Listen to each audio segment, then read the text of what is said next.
What's up, everyone? Welcome to today's video. Welcome to the Video Game Fight School channel. Thank you very much for tuning in. So why is Suicide Squad Kill the Justice League online only? This is a good question. I've seen some people get upset. They've said it's an online only game. They're not going to touch it. They're not going to play it. I can understand. But in this video, I wanted to talk a little bit about the nuances on what I think the development constraints must have been to have the game move as an online only game. We're going to have to dive deep and go back into a few historical things, but I think it's going to provide you context as to why I think this game is going to be an online game and why it probably needs to be an online game based on the game itself. Don't jump on me from saying I'm justifying. I'm just saying that you can only achieve a lot of what it is the game is wanting to achieve if you run it online. And so let me jump into my explanation. So this game is not unique. There's another live service game that has been in existence for years now, the Division 1 and the Division 2. These games, both of them, are online only games. Now, there was a time when the conversations about online only games, they started to come into light just a little bit around the time that Outriders was released.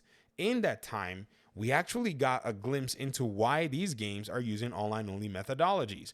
Some people see it as a bad thing overall, but I don't think that's necessarily the case. I think it's a practical thing for the most part. And what actually opened up the glimpse was a comment made by a developer who actually worked on this particular game when people were asking about why these video games require online only play.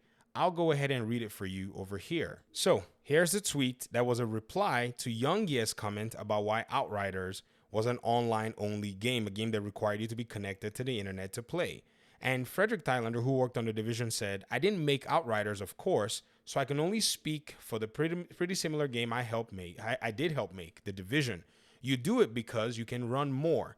The 2013 laptop CPU that is in an Xbox One or PS4 isn't too capable, so you run heavy things like raycasting and AI on a server." Now, the original question that actually pretty much inspired this answer was Young Ye's curiosity. A lot of people were saying things about, devs should not run games online. They should always allow offline play. But Frederick Thailander came out and said, it's not as simple as it sounds. And Young Ye said, out of genuine curiosity, what is the logic behind a game like Outriders being built in such a way that even a single player component requires online? Why choose to construct a game that way when it could potentially be restrictive for players? So players have actually been looking at this question and wondering why, and Frederick goes ahead to say it. And then he says, and that way you can let the console do more things, better graphics, better animations, better physics, and destruction. You can do a larger world because the server can hold the whole thing in memory while the console only has to care about the local part. This becomes especially relevant when you want to share that world.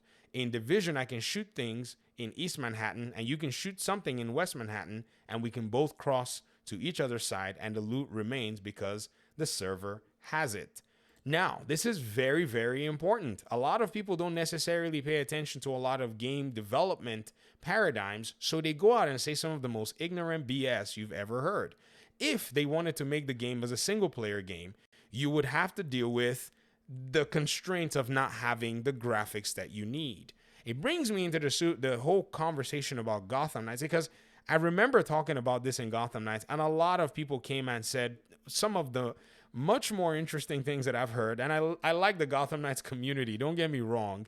But some people kept saying, other games have done it before. But here's the reality.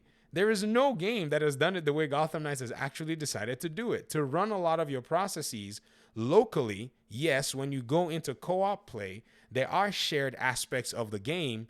But here's what the game probably is not doing. It's not necessarily sending you to an entirely different offline platform, or at least making you play the entire game offline.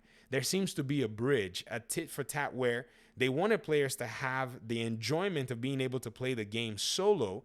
And if there was like a connection issue, they could pretty much default back to their offline world so that at the end of the day, you're not necessarily breaking the immersion.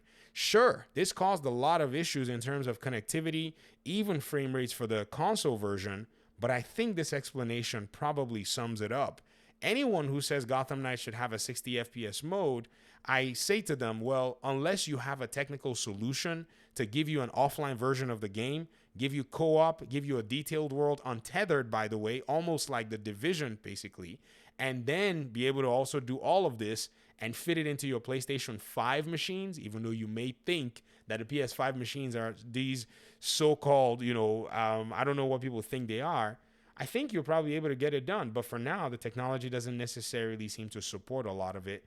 But the developers are capable of doing it, but they'll have to make a lot of changes to the overall framework of the game. Not saying it's impossible, just saying that from a practical application, this is something that's been used within the gaming industry for a long time.